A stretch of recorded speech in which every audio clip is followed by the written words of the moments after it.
बिस्मिल्लाहिर्रहमानिर्रहीम। अस्सलाम वालेकुम नाज़रीन, आप यूट्यूब चैनल देख रहे हैं। मैं इमरान खान हूँ। सबसे पहले साबिक़ वज़ीर आज़म इमरान खान साहब के हवाले से जो खबरें हैं वो आपके सामने मैं रख देता हूँ। फिर इंटरनेशनली बहुत बड़ी बड़ी डेवलपमेंट्स हैं आज, और उनमें अमेरिका के हवाले से और इसराइल के हवाले से ऐसी तफसीलात हैं जिनसे आपको आइडिया हो जाएगा कि सुपर पावर तो सिर्फ अल्लाह रब्बुल इज़्ज़त की ज़ात है, और यहाँ पे अमेरिका की वो दाल नहीं गली। ये बात करते हैं इसके ऊपर। देखें, हमें ये हकीकत माननी पड़ेगी, अमेरिका बहुत ताकतवर मुल्क है, बहुत बड़ा मुल्क है, उसकी वसाइल बहुत ज़्यादा हैं, उसके हथियार बड़े शानदार हैं, उसकी फ़ौज बहुत तगड़ी है, दुनिया में उसका इत्तेहाद बड़ा ज़बरदस्त है, बहुत सारे ममालिक उसके साथ खड़े होते हैं। लेकिन कुछ फैक्ट्स इस वीलॉग में मैं आपके सामने रखूंगा जो अभी 24 घंटे के अंदर अंदर सामने आए। सबसे पहले तो आप आ जाए इमरान खान साहब के मामले में। उनका इस्लामाबाद हाई कोर्ट में केस लगा और उसमें एतजाज़ एहसन साहब आए। अब देखें ना, तोशा खाना का केस तो एक अपनी जगह पे है, लेकिन अलकादर ट्रस्ट एक ऐसा केस है जो पाकिस्तान की ISI ने सबसे पहले बनाया था। ये मैं आपको पहले भी बता चुका हूं कि ISI ने इमरान खान के खिलाफ जो सबसे पहला मुकदमा खड़ा किया था कि जनाब इमरान खान को अब फंसाना है, उसको वजारती उज़्मा से हटाना है, इमरान खान को और इमरान खान की फैमिली को फिक्स करना है, तो पहला मुकदमा जो ISI ने बनाया था वो बनाया था अलकादर वाला। और उस वक्त जो जर्नलिस्ट जिनके साथ ये डॉक्यूमेंट शेयर हुए थे मुख्तलिफ सोर्सेज से, उन्होंने जो सवालात उठाए थे मेरे समेत, उनका जवाब ISI के पास नहीं था। तो ये केस हमें पहले दिन से आइडिया था कि रद्दी की टोकरी में जाएगा, और वही इसकी हालत है बेचारे केस की। अब सूरत हाल ये है कि 10वीं मरतबा ये केस लगा है इस्लामाबाद हाई कोर्ट में, और 10वीं मरतबा नैब मैदान छोड़ के भाग गया। देखें, जज भी अपने हैं, केस भी अपना है, सबसे पुराना केस है, लेकिन फिर भी इस केस के सामने खड़े नहीं हो पा रहे। पाकिस्तान के मीडिया के अंदर बहुत सारे टाउटों ने गले फाड़ फाड़ के कहा कि जनाब ये करप्शन होगी, वो करप्शन होगी। मेरे ख्याल में नैब के प्रोसिक्यूटर्स को हटाकर इन टाउटों को लाकर अदालत में खड़ा किया जाए और कहा जाए कि साबित करो इमरान खान के खिलाफ ये केस ठीक है। ये नहीं वकील आगे आगे लग के भाग रहे हैं, महंगे तरीन वकील हैं, प्रोसिक्यूटर्स हैं, वो केस लड़ ही नहीं पा रहे, वो कह रहे हैं जी हमसे नहीं लड़ा जा रहा। वो हर मरतबा कोई नया बहाना कर देते हैं, उन्हें जुर्माने हो जाते हैं, फिर जुर्माना हो गया। अब इमरान खान के खिलाफ जो है 190 मिलियन पाउंड का केस और ट्रायल कोर्ट का फैसला इस कदर कमजोर है कि सजा सुनाने के 14 माह बाद भी नैब जो अपने मुंतखब जजेज हैं, अपनी मर्जी के जजेज हैं, उनके सामने भी अपने मुकदमे का दिफा नहीं कर पा रहा। एतजाज़ एहसन साहब नाजरीन आए, इमरान खान साहब के पुराने दोस्त हैं, और बीमारी के बावजूद आए। उन्हें बीमारी है, उनका अपने जिस्म पे पूरा कंट्रोल नहीं रहता, उन्हें बोलने में भी दिक्कत रहती है, बहुत बुजुर्ग आदमी है, 80 साल के करीब उनकी उम्र है। तो एतजाज़ एहसन साहब आए। अब ऐसे शानदार आदमी, अदलिया के ऊपर इनका बड़ा एहसान भी है, इन्होंने अदलिया बहाली की तहरीक भी चलाई थी। तो एतजाज़ एहसन साहब आए इमरान खान साहब के लिए, और उन्होंने अदालत के अंदर कोशिश की, लेकिन जजेज उठकर चले गए। जजेज ने बाकायदा कोई तारीख दी नहीं, तारीख के लिए कोशिश कर रहे थे, तारीख मांग रहे थे, एतजाज़ एहसन भी उन्होंने दी नहीं। फिर एतजाज़ एहसन साहब चले गए और जाकर वहाँ बैठ गए सेक्रेटरी के ऑफिस में, और वहाँ उन्होंने दे दिया धरना। उन्होंने कहा जब तक चीफ जस्टिस से नहीं मिलवाएंगे मैं यहाँ से नहीं जाऊँगा। अब चीफ जस्टिस को भी पता है, एजेंसियों को भी पता है कि एतजाज़ एहसन ने कहा कि मैं नहीं जाऊँगा, तो फिर ये नहीं जाएंगे। फिर एतजाज़ एहसन साहब ने बाहर आके अनाउंस किया कि इमरान खान के केसेस के लिए तारीख मिल गई है, जिसका ऐलान इस्लामाबाद हाई कोर्ट करेगी। इमरान खान मेरा दोस्त है, उसने मुझे बहुत कहा कि मेरी पार्टी में आ जाओ, लेकिन जब मुझे ये सब पता चला तो मुझे बहुत दुख हुआ। तब मैंने उनकी बहनों से खुद रब्ता किया, एतजाज़ एहसन ने कहा, और मैं खुद यहाँ पे आया हूँ। यानी जब वो बात कर रहे थे ना एतजाज़ एहसन साहब, तब भी उनको दवाई खानी पड़ी है, और डॉक्टरों ने उन्हें कहा था कि 6 दिन तक आपने रेस्ट करना है, लेकिन इसके बावजूद वह इमरान खान के लिए अदालत में आए।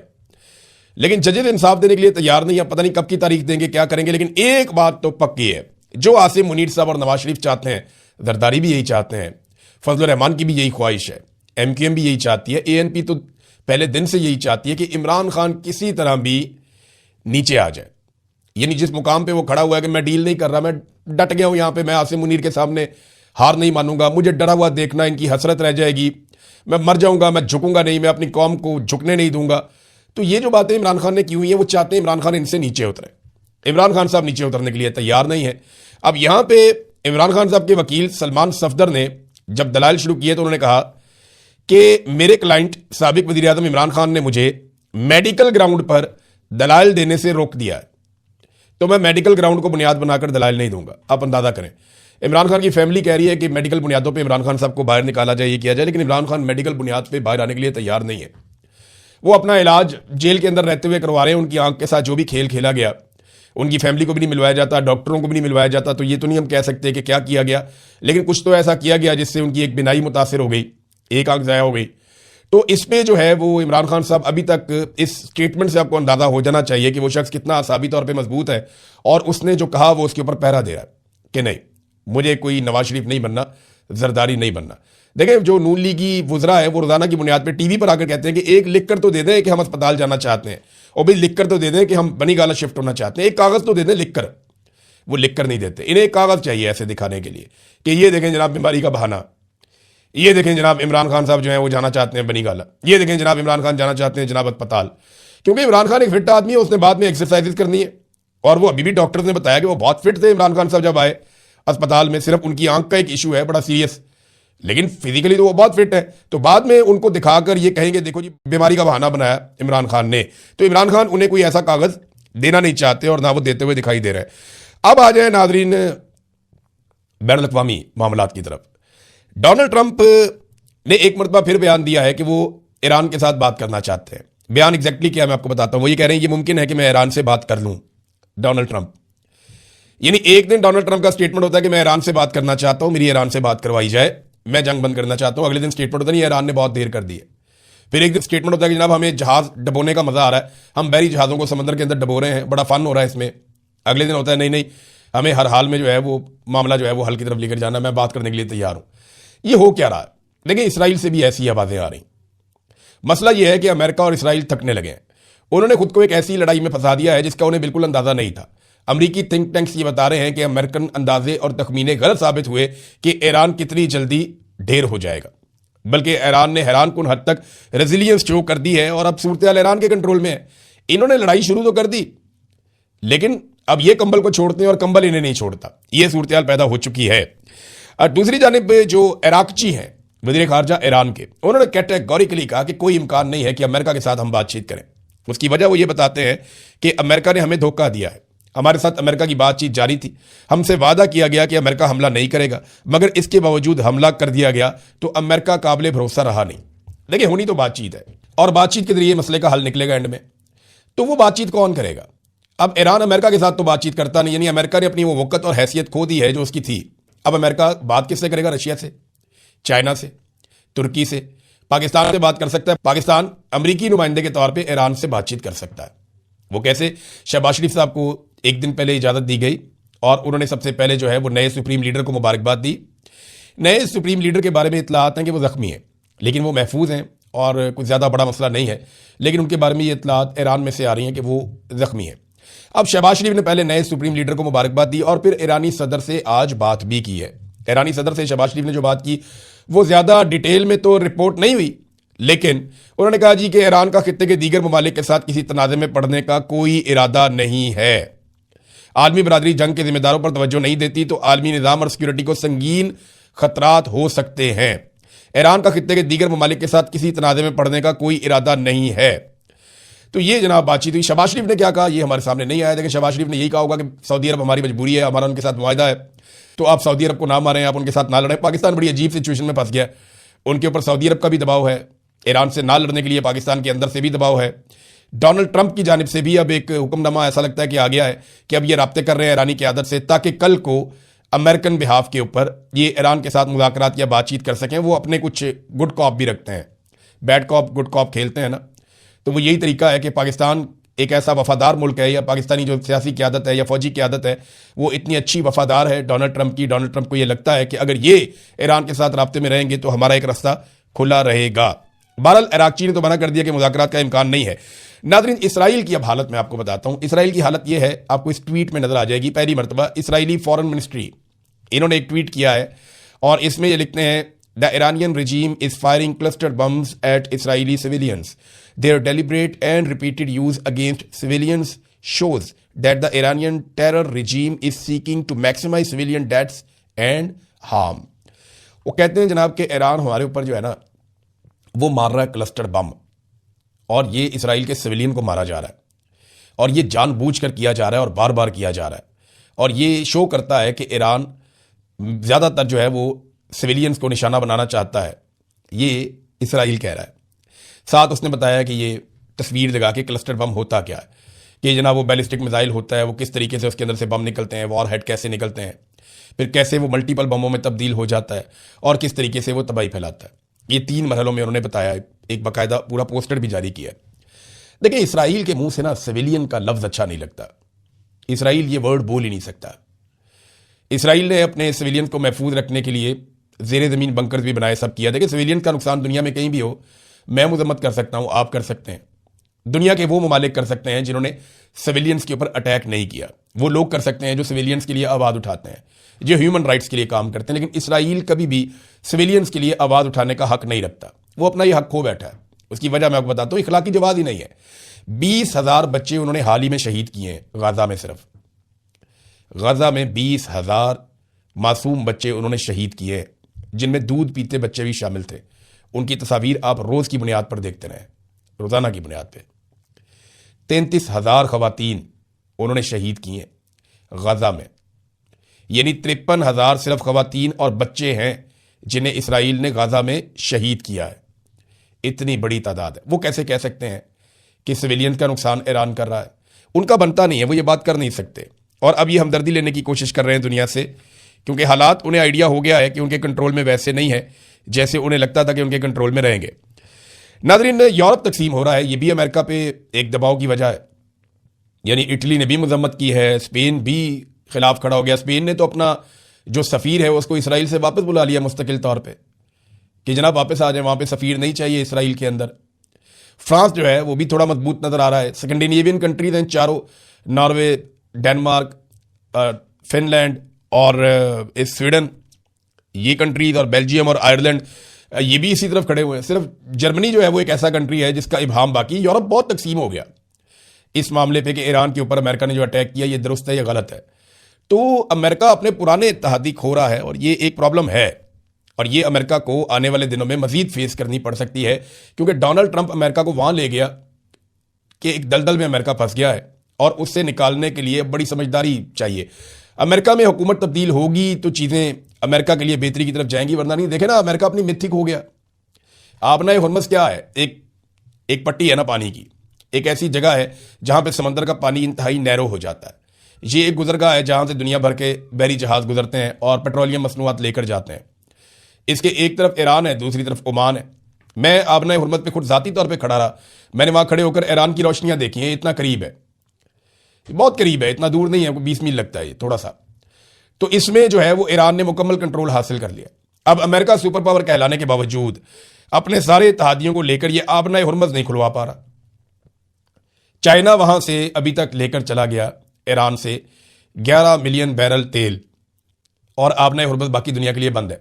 अभी इतला आ रही है कि बांग्लादेश ने दरखास्त की है, तो बांग्लादेश के लिए आबना हुर्मुज़ को खोल दिया है ईरान ने कि आप यहां से अपने जहाज ले जा सकते हैं। तो रशिया, चाइना, बांग्लादेश, जिनको वो चाहते हैं उनको वो अलाउ करते हैं, और जिनको वो नहीं चाहते उनको वो अलाउ नहीं करते।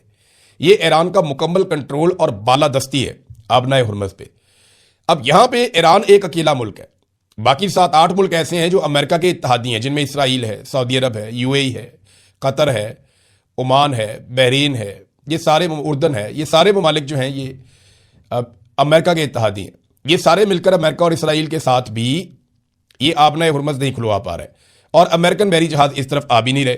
तो ये बहुत बहुत बड़ा एक अमेरिका के लिए डैमेज है, एक बहुत बड़ा उनको डेंट पड़ा है कि वो सुपर पावर हैं, वो ये कर सकते हैं, वो कर सकते हैं। अब चीनी जहाज यहां से गुजरते हैं, उनको छेड़ने की कोई जरूरत भी नहीं कर सकता, और चाइनीज बहुत ताकतवर है, ना अमेरिका उनको छेड़ने की जरूरत करता है, ना कोई अरब मुल्क उनको छेड़ने की जरूरत, कोई छेड़ते नहीं है। इसराइल भी इस पंगे में नहीं आता। तो अमरीकी जहाज इस तरफ आ ही नहीं रहे। उन्हें आइडिया कि हम इस तरफ आएंगे, हमें बम मारेंगे, हमें ड्रोन मारेंगे, हमें मिसाइल मारेंगे। तो एतमाद खत्म हो रहा है अमेरिका के ऊपर आलमी सतह पे कि अमेरिका की वो बालादस्ती रही नहीं, वो चौधराहट रही नहीं जो किसी दौर में होती थी। अब 10 दिन की इस लड़ाई में अमेरिका का पैसा भी बहुत तेजी से खर्च हुआ है। मैंने आपको बताया था कि शुरू के 48 घंटों में अमेरिका ने $5 अरब से ज्यादा फूंक दिया था। इतना हथियार अमेरिका ने इस्तेमाल किया था, और अब 10 दिन की लड़ाई में अमेरिका ने $11 अरब जाया कर दिए इस लड़ाई में, बम मार मार के, हथियार इस्तेमाल कर करके। 11 अरब अमरीकी डॉलर, ये बहुत बड़ी अमाउंट है, ये जनाब अमेरिका ने जाया कर दिए। इसके अलावा जो और कुछ जाया हुआ वो खलीजी ममालिक के पैसे अलग जाया हो रहे हैं। इसराइल का अलग माली नुकसान हो रहा है, कारोबार का अलग नुकसान हो रहा है, तेल की तरसील बंद है और वो लगातार नुकसान में जा रहा है। फिर इसराइल के अंदर और खलीजी ममालिक के अंदर जो इंफ्रास्ट्रक्चर की तबाही हुई है, और जो अमेरिका का बहुत बड़ा फौजी इंफ्रास्ट्रक्चर तबाह हुआ, वो नुकसान अलग है। यानी ये इतने अरबों डॉलर हैं कि इतनी छोटी सी लड़ाई में कमर तोड़ के रख दी है ईरान ने इन सब की, अपने मुखालिफिन की खास तौर पे। इसमें अमेरिका की मिथ टूट गई है। इसराइल के अंदर जो नुकसान हुआ, ईरान ने यह भी कहा अगर आप हमारा इंफ्रास्ट्रक्चर तबाह करेंगे तो हम भी करेंगे। यानी ईरानी बैंक के ऊपर जब हमला किया गया अमेरिका की जानिब से, तो उसके बाद ईरान ने स्टेटमेंट जारी कर दिया है कि अमेरिकी बैंकों से और दफातर से शहरी अपने आप को अब दूर रखें, क्योंकि अब हम अमेरिकी बैंकों और उनके दफातर को निशाना बनाएंगे, क्योंकि उन्होंने हमारे बैंक के ऊपर अटैक किया है। और तमाम शहरियों से गुजारिश है कि वो इन बैंकों से 1 किलोमीटर दूर रहें। ये ईरान कह रहा है। इसका मतलब यह है कि ईरान हर वो चीज जो अमेरिका से ताल्लुक रखती है इस रीजन में, वो बदले के तौर पर तबाह कर रहा है। अब ईरान के पास तो उतना वसाइल नहीं है, ना वो इतना तरक्की याफ्ता है कि आप उसका बहुत ज्यादा नुकसान करें, लेकिन जो नुकसान ईरान बदले में कर रहा है वो बड़ा खौफनाक है। ईरान के साथ जंग में सैटेलाइट तस्वीरों के मुताबिक कम से कम 17 अमरीकी मुकामात को नुकसान पहुंचाया गया है। ये न्यूयॉर्क टाइम्स के अंदर बाकायदा तस्वीर के साथ, सैटेलाइट तस्वीर के साथ, सबूतों के साथ ये खबर छापी गई है। और एक तज्जिए के मुताबिक जो तस्दीक शुदा सैटेलाइट तस्वीर हैं उसके ऊपर मबनी ये तज्जिया है, वो ये बताता है कि ईरान के साथ जंग शुरू होने के बाद मशरिक वस्ता में अमेरिका के कम से कम 17 अड्डे, यानी फौजी अड्डे और सफारती और फिजाई दिफाई मकामात को नुकसान पहुंचाया गया है ईरान की जानिब से। अब ये वो चीजें हैं जो अमेरिका एक्सपेक्ट नहीं कर रहा था, लेकिन अब हो रही है, क्या करें। नादरीन, एक चीज और, अमेरिका का फौजी नुकसान कितना हुआ है इसके ऊपर ना इबाम है। ईरान कहता है जी बहुत बड़ी तादाद में फौजी नुकसान हो गया, वो सैकड़ों की तादाद बताता है, लेकिन अमेरिका पहले बहुत कम तादाद बता रहा था। अमेरिका कह रहा था जी 7 फौजी हलाक हुए हैं, 8 फौजी जख्मी हुए हैं। लेकिन अब एक लेटेस्ट इंफॉर्मेशन आई है, एक फहरिस्त जारी हुई है जिसमें बताया गया कि अमेरिका के 150 फौजी जो हैं वो जख्मी हुए। अब अगर जख्मियों की तादाद इतनी ज्यादा बताई जा रही है, जिसमें कहा जा रहा है कुछ की हालत क्रिटिकल है, यानी वो खतरे में है, तो अगर ये इतनी बड़ी तादाद बताई जा रही है तो फिर जो फौजी अमेरिका के मारे गए हैं उनकी तादाद भी दुरुस्त नहीं बताई जा रही। पहले छुपाई जा रही थी, अब आहिस्ता आहिस्ता चीजें सामने आ रही हैं। नादरीन, इसराइल के साबिक वज़ीर आज़म ने अगली लड़ाई का इंदिया भी दे दिया कि अगली लड़ाई हमने किसके साथ लड़नी है। उन्होंने कहा जी अगर उर्दगान इसी रस्ते पर चलते रहे तो ईरान से निपटने के बाद हमें तुर्की से भी लड़ना पड़ सकता है। और वजह क्या बता रहे हैं वो, कि शिया सुन्नी इत्तेहाद कायम किया जा रहा है, कि शिया और सुन्नी के बीच में जो एक डिवाइड थी, जो एक तकसीम थी, तुर्की उसे खत्म करने की कोशिश कर रहा है। अभी तुर्की के सदर ने बयान भी दिया था कि भाइयों को आपस में नहीं लड़ना चाहिए और हमें फसाद में नहीं पड़ना चाहिए। ये बात तुर्की के सदर उर्दगान ने भी की और कतर के साबिक अमीर ने भी की, वज़ीर आज़म साबिक जो है उन्होंने भी ये बात की। उन्होंने कहा जनाब कि ये हमें लड़ाएंगे और बाद में हमें असला बेचेंगे, अपना महंगा असला बेचेंगे, लिहाजा हमें आपस में नहीं लड़ना।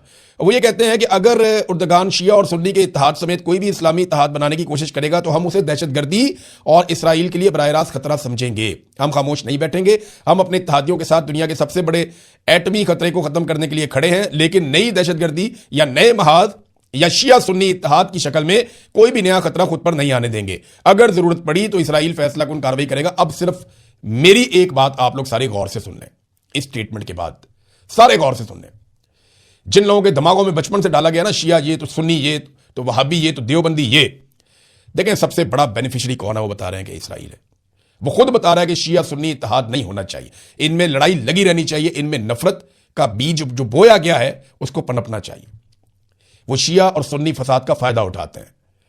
और अब ये बात हर शिया को और हर सुन्नी को समझनी चाहिए कि लड़ने का क्या फायदा है। आपस में इत्तेहाद, भाईचारा होना चाहिए और प्यार मोहब्बत से रहना चाहिए। लड़ाई झगड़ा जो है वो किसी के भी हक में नहीं है। दुनिया में कहीं लड़ाई नहीं होनी चाहिए, लेकिन ये शिया सुन्नी फसाद, इसके पीछे इसराइल जो है वो इसको किस एंगल से देखता है, ये मैंने आपके सामने रख दिया। अब तक के लिए इतने, अपना ख्याल रखिएगा, अपने चैनल का भी। अल्लाह हाफ़िज़।